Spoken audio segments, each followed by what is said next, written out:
You're listening to the Roar the Score podcast with Oisin Coyne. Hello and welcome into the Roar the Score podcast. It's Oisin here with you. We're talking everything on Footgolf in this series, and I'm delighted to say I'm joined by the President of the Footgolf Association of Ireland, Damien Coyne's here with me. Damien, thanks so much for coming on the podcast. No problem at all, Oisin. I suppose, Damien, you're heavily involved in it, but I suppose we go back to the start a bit and tell me how you got involved in the sport of Footgolf. Yeah, no problem. I found Footgolf because there was a course about 20 minutes from me.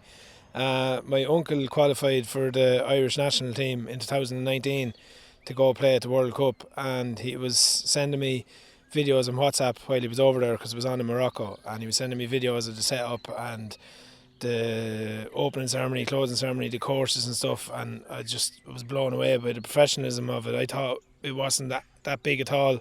I thought it was just very, very small amateur thing, and when I seen how professional it was, and I seen there was an opportunity there to get involved because there wasn't that many people playing it, I just threw the football boots away and started focusing on the Footgolf. I suppose we were chatting to Sean Scully as well about kind of transferring those football skills as well into Footgolf, and it is obviously it's a related sport as well, but you're mentioning there about kind of the progression, even for players to go from amateur to international. There's a clear pathway there as well. But you going from kind of just getting involved early days to now being the president of the association, talk me through that journey. How do you end up in the role like this? Yeah, but that all happened very quickly. But I suppose just to give you some perspective on me, like I'm always that person. Like if I remember my local soccer team in Allenwood was struggling years ago and it was about to fold, and I was only 23, 24, and I took on a player manager role with the senior team just to try and keep the thing afloat. Like so. I always turn up at a committee meeting. I always seem to go into the committee meeting and say, I'm going in here now and I'll just attend the meeting and I won't put forward for any role, and then all of a sudden I walk out a treasurer or a chairman or a president or something. It just happens. So I've been like that all my life, and then with Footgolf somebody was needed there as well to a changing of the guard, and just knew somebody to come in with new ideas and stuff, and you work along with the people that were already there, and together now we have that here in Ireland at the minute. We have like really, really good groundwork was done by the earlier presidents and the earlier associations, and now this new group of cohort of people are just building on that and trying to build something really special. You mentioned what you're building towards and the new ideas as well that you're bringing to the committee. Can you talk to me a bit about those new ideas, looking, I suppose, going a bit forward as well? Yeah, we just want to get Footgolf in front of more people. We just want people to understand that, yeah, it is. Like for me, it started off as something I used to come to in the evenings with my mates, and we'd play for a fiver or a Snickers bar. I think that's something we kind of talked about a lot at the start as well, is people kind of view the sport as more almost like a stag do sport, but I suppose that's kind of the stigma you're trying to get away from, is it? Yeah, we want to get away from that and just be seen a little bit more professional. But you can do that, and you can break away, and you can have a professional side of the game, and then you can have like what you were talking about, the stag do's and the kids' birthday parties and stuff, and you can totally separate them. But that's not what we're trying to do. We're trying to just get people to come in and play at a stag party or a kid's birthday party or out here with their family and just enjoy themselves, and then they might hopefully come back if they enjoyed it, and come back, and then if they've come back 4 or 5 times and they're suddenly shooting better scores, then they might think, well, I might look into the sporting side of this, you know. So I don't want there to be a clear break between the two. I want everything to work together, because grassroots is so important in any sport. Like exactly, and I suppose touching on that grassroots thing, you mentioned it is, I suppose, an all-inclusive sport, and we spoke to a few people in the Ballyfermot Sports Complex before this, kind of asking them questions about what they wanted to learn about the game, and a lot of people were saying, like, look, they're looking for family activities to do. Is it kind of all-inclusive? Can I bring the kids down? Can maybe even older people get involved? There's not a whole lot of athleticism involved in it, is there? No.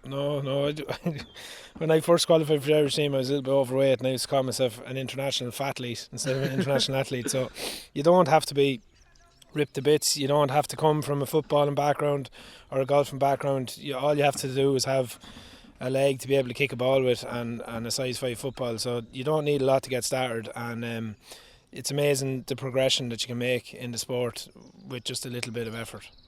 A bit more about, I suppose, about the promotion of the game. You mentioned that you're heavily involved in that. Now, I know you run a lot of the social media content as well. That's a huge part. But talk to me a bit more about how you are exactly promoting the game. Well, it's very difficult here in Ireland. We look at other countries around the world, and like the likes of France and Scotland and Spain, specifically France, are really progressing a lot quicker than everybody else. And it's like in Ireland here we've so many sports. Like we're competing against Gaelic football, hurling, soccer, rugby, boxing, cycling, rowing. Like all them sports are all well known in Ireland. If you go to France, really they're just playing soccer or rugby, and that's it. They don't like. With GAA is massive here in Ireland, and it should be, but it's also a big problem then for trying to get people into Footgolf, because there's just so many options out there for young people and so many sports to play that Footgolf is usually way down the ladder, or whatever you want to say. So it's difficult. So all we can do is just keep coming up with constant new innovative ways. We're trying to bring a little bit more professionalism to the output. So we're getting professional photographers, professional videographers in, and we're creating some nice content there that we're putting out on socials, and just trying to get younger people into the sport, because mostly what happens is most foot golfers, or the best foot golfers in Ireland, tend to be coming off the back of a soccer career or a Gaelic career, and then they're finding foot golf. But lately we've started to see some younger people, like teenagers and young 20s, taking up foot golf and doing very well at it, because they're getting into it at such an early age. So we just want more people playing the sport, and we just want to get the sport in front of more people. You mentioned, I suppose, getting the younger generation involved. Obviously that's a huge part of anything, getting younger people in, because it kind of transfers to more consistency going forward in the future. But I know from chatting to you before about getting schools involved, and even doing like days out where you're going to schools and setting up little workshops and stuff. Tell me a bit about that. Yeah, so we ideally, like, we'd love to have a full-time position. Footgolf is not Sport Ireland recognised at the moment, and that's really holding us back. We're 3 years into a 5-year plan to try and get Sport Ireland recognition. Once we get Sport Ireland recognition, that's where the funding comes in, because at the minute it's all self-funded, with very little sponsorship. So once the Sport Ireland funding comes on board, we can create those positions then within the Footgolf Association, where people would actually be in paid positions to go around and promote the sport. So they can go into schools, run workshops in schools. We've ran a few, like just locally here in the Kildare area and in the Enfield area, where we've just brought a fake Footgolf hole into a school hall and set a pull-up stand and just explain to people what Footgolf is.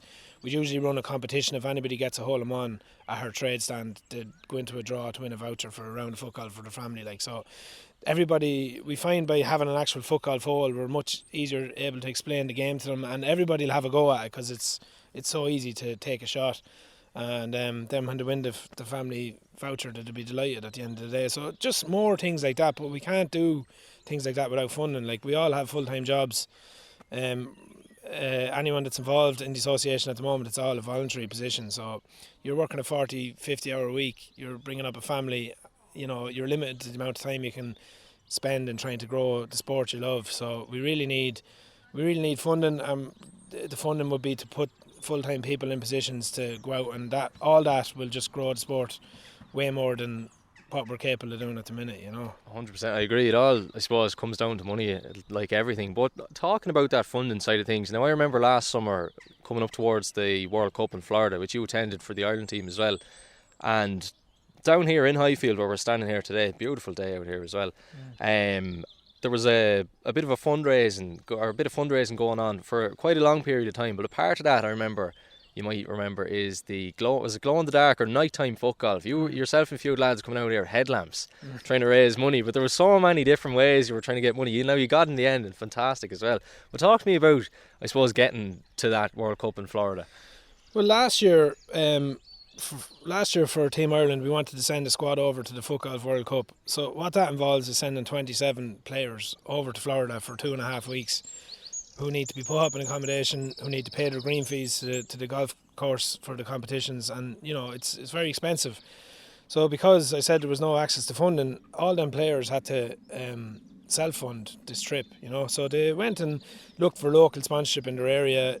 Players ran table quizzes. There was loads of different lotteries, raffles, everything was going on. But the 48-hour Footgolf fundraiser is what you're referring to there, was something that we put together as a national association to give the players a platform to try and fundraise. So instead of having the pressure of everybody going off and organising 27 table quizzes, that they could all come to Highfield here that weekend. Just as one kind of thing. As one team. And basically, as a squad, we played Footgolf continuously here for 48 hours. So we got a couple of plant hire companies locally. HSS Hire sponsored us some floodlights, and we floodlit as much as the course as we could, but we could probably only floodlight 6 or 7 holes out of 18, so the rest of them we had, like you said, the head torches on, And it was mad, like we had all weather that weekend. We had hail, sleet, bits of snow. It was really cold, but it really brought the team together. It was a really good event. The players, any money they raised on their own sponsorship card, they got to put towards their own trip. And it was just it actually turned into a really good team bonding exercise as well for the players that did take part in it. And it was 2 months before we went to Florida, and it was just, it was a really nice fundraiser. I really enjoyed that one. And then I suppose on the World Cup itself, like I suppose it's almost dream stuff. You're a big football fan. Everybody when they're a young lad wants to be a footballer, but to have the chance to put on that green jersey, especially past, I suppose, football age. Everybody's retiring at 32, but I suppose this is prime Footgolf age. So what was it like going over there? I suppose you're putting on the green jersey, you're representing your country. Big achievement. Yeah, it was. The first taste I got of that was in 2019 when Ireland were entering a team into the Euros, and a couple of players pulled out, couldn't travel, and I got the phone call to come in and just fill in.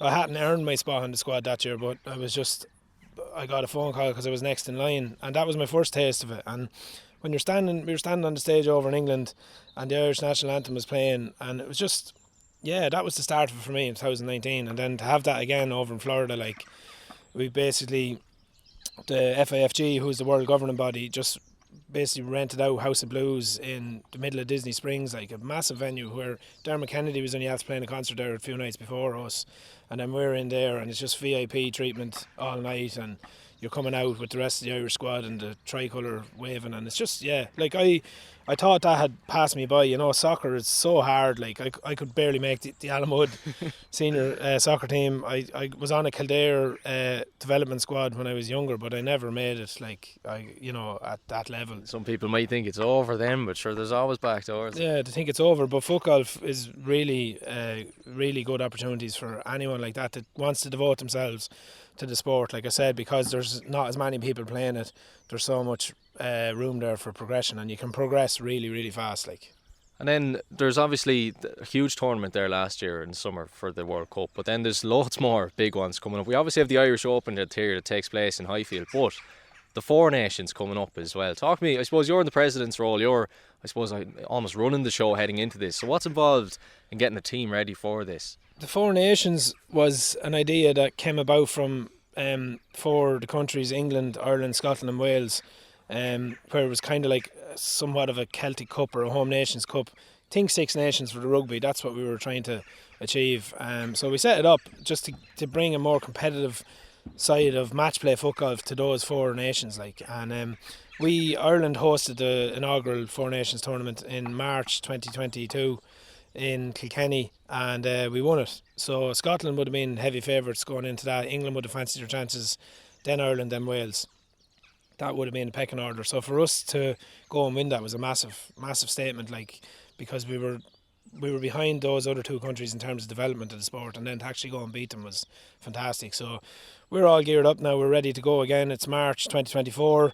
The next episode of the Four Nations is May 2024, so we're currently 8 to 9 weeks out from that now. Preparation is good, we're quietly confident, and we're building something really special here with this Irish team. We're getting stronger. The problem is Scotland are getting stronger, and England are in their backyard too. They're going to really fancy it as well. So it's going to be tricky. Can we go and do it? Yeah, of course we can. We believe we can. We're really excited for the Four Nations. It kind of ties into rugby a lot, I suppose, from my perspective here and that. You're saying the Six Nations, it ties in, but we've even seen with the Ireland squad this year in the rugby, England and France and Scotland are right up there as well. But I suppose there's another big one as well coming up. I don't know if it's in the next little while, but the Euros as well, similar to the European Championships with the regular soccer happening in the summer, but there is a Euros for the Footgolf as well. Yeah, and unfortunately the seeding for the Euros this time around is done off the last Euros performance, and Ireland didn't do really well at the last Euros. And when did that take place? That took place in 2021. I think it was during COVID anyway. And it's just things didn't go our way that particular tournament, and we ended up coming, I think, 13th out of 16, so we missed out on being seeded for the next European Championships.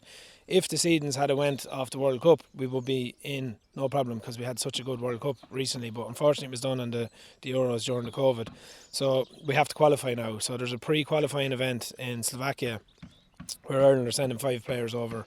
I was lucky enough to be selected. It was done on the national rankings, so I'll be heading over to Bratislava first week in June to try and qualify Team Ireland for the Euros, which is taking part in Antalya in Turkey for 9 days in December. So Not a bad holiday that in December. yeah, really looking forward to that if we get there. So it's pressure on now for the pre-qualifier on those 5 players. We have a lot of responsibility on our shoulders to go over and get the job done. There's 14 countries trying to qualify for the last 7 spots at the European Championship. So there's going to be 7 countries very happy and 7 countries very disappointed. So that's definitely going to be competitive. That it is going to be competitive. Yeah. I suppose finally, Damien, I wanted to maybe track back a bit. You mentioned there's a 5-year plan in place for Footgolf to kind of get to maybe where you wanted to be. There's 2 years left, you said, in that plan. What's kind of the steps forward now to achieve the goals in this 2 years? Now, even just listening in, people listening to the podcast today might be able to hear the banging and stuff. There's always, I suppose, improvements happening, even on the courses and the system in general. The players are always looking to improve. But this 2-year plan going forward, what is the plan? Yeah, so the plan is to do as much as we can for the next 2 years with the limited resources we can. So it's all volunteer based. So we're just trying to get more and more of the players to actually get involved at committee level and to try and push this thing out. We are in a position this year for the first time to actually pay for some advertising boardings at all the courses. So they're going to be rolled out over the course of the summer. So every Footgolf course, I think there's 12 or 13 currently in Ireland, they're all going to have advertising hoardings now at the first tee box to let people know that there is a professional side to the sport as well and to push them towards our socials. So we really want to develop the junior and women's section of Footgolf in Ireland. Like, we are probably weaker there in terms of other countries and the uptake of the sport. It's the same 4 or 5 girls that are coming to the national tour competitions. It's the same 1 or 2 juniors that are coming. So we want to get more of those and grow those areas. We're happy enough with where the men's section is at the minute, but we're definitely weak in the junior and women's section. So they'll become a main focus for us.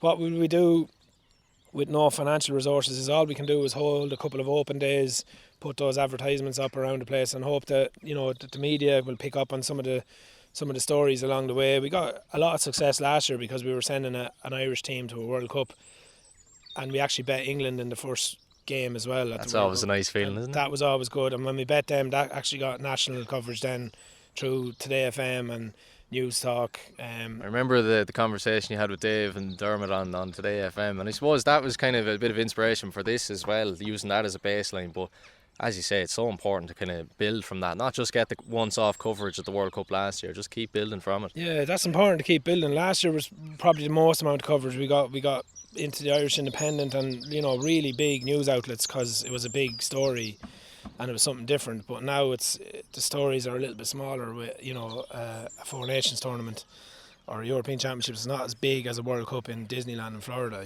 which would automatically get people interested. So it's just a case of trying to keep that momentum up and keep building on it, and hopefully like the likes of your podcast and likes of maybe getting some features on radio shows and print media and stuff will help get the word out there. Well, hopefully that's the plan anyway. Hopefully we can help boost the game. Just before we finish up then, I want to get I suppose a bit of a player's perspective on taking a shot. Now we're at hole 18 I believe here at the course in Highfield. Now I suppose we're coming towards the end. It's probably suitable to do a bit of a putting attempt from yourself. Now I want you to kind of talk me through the mindset of yourself as a player. We'll step away from the president's role for now. You're Damien Coyne here on the course. You're live on television looking to win a World Cup for Ireland. What's going through your mind when you're taking this putting shot? Even if you want to line up the ball, you've got your Jubilani there. We were chatting with Sean Scully about that as well. About how, I suppose, not even rare, but how they're like gold dust, these balls as well, aren't they? Yeah, like most people get into Footgolf with a €10 football from their back garden that's half chewed up by the dog, and to go play a tournament, and then to see other players with these special footballs, if you want to call them that. But anyone that comes into Footgolf first, nobody ever rocks up with a Jabilani or a Europass. They just come with their Sports Direct 10 quid ball. And then it's like any sport, the more you get into it, like if you go boxing with a pair of Lonsdale boxing gloves and then all of a sudden you start competing, you start upping your game and getting better equipment. So it's the same with Footgolf. I'm just looking at yourself there. You're all geared up today. He's got the proper Astros on, the socks and all, like ready for a game of football. All you're missing is the shin pad. Yeah, that's it. Everybody prefers different things with Footgolf. You see different players using different balls, and you see people preferring Astros with laces or without laces. It's all down to the individual.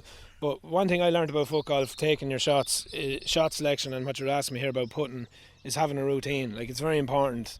you'll see golfers have there's a lot of similarities in this sport, the golf, and you'll see like Rory McIlroy or Shane Lowry, and they have the same routine before they do a putt. So I'm the same with putting. I always line my putt up. I put my standing foot parallel with the football, and then I'll always take three little practice swings like that towards the football, and then once I've taken my three, then I've picked my line and I'll take the putt then. And it's not. And I'm just looking at your shot here now. Brilliant shot, actually. Straight Straight in. Yeah. If only there was video of this now, it'd be perfect. But there's not too much power. A lot of lads might find themselves almost baiting the ball into the hole, but I suppose it's like playing snooker or pool or anything. It's not about the power, it's about the accuracy. Yeah, it's about picking your line, and then it's about getting yourself into a comfortable enough stance and a routine with your putt. Most players will either side foot like I done there now, or they'll do a toe poke. But once people have a routine, then they should really stick to it, because it's one of the most frustrating parts about foot golf is the putting, because anyone can kind of kick a ball down, and get it down to the green. But it's when you get down to the green, that's the difference between a birdie, a par, or a bogey. So if your putting is not good, and the best way to improve your putting is like golf, is just to get out to practice greens and just practice different variations of the putt. So like with golf, it's how you hold the putter. Will I hold the putter down the bottom? Will I hold it in the middle? Will I hold it up the top? What will my swing be like? What will I do before I take my swing? It's the exact same in foot golf. You have to have a routine. Like you'll see some of the, like Ben Clark is one of the number one foot golfers in the world, and you'll always see Ben when he's doing his routine. It's something similar to mine, except without the practice swings. But he'll always have his right hand on his right leg.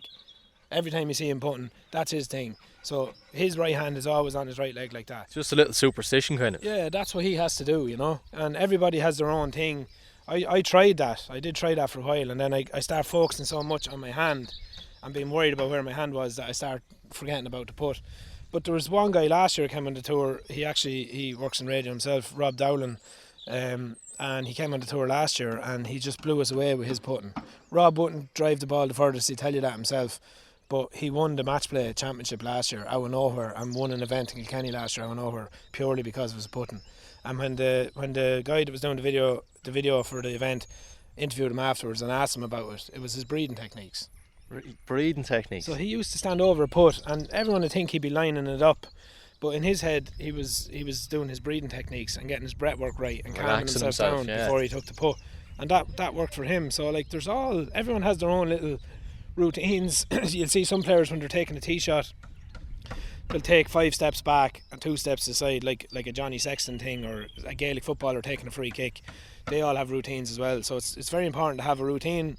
And the only way you'll get a routine is by getting out and playing and trying different things. And then once something works for you, it's very important to stick with it. Yeah. I was going to say, some lads might find themselves changing, but that's some good advice, I suppose, for anyone starting off. Get a bit of a rhythm and stick with it. Well, listen, Damien, thanks so much for coming out with us today. I suppose it's important to talk to someone like yourself, the president of the association, to kind of grow the game and kind of show what the plans are. People, I suppose, as you say, some people might view it as the stag do thing, but it's important to kind of get it away from that perception and grow the sport as well. So I really appreciate the insight today, and thanks so much for coming on the podcast. Thank you. And hopefully we can continue to grow the game of football. Yeah, thanks for having me. Thanks, Damien. Cheers, Oisin.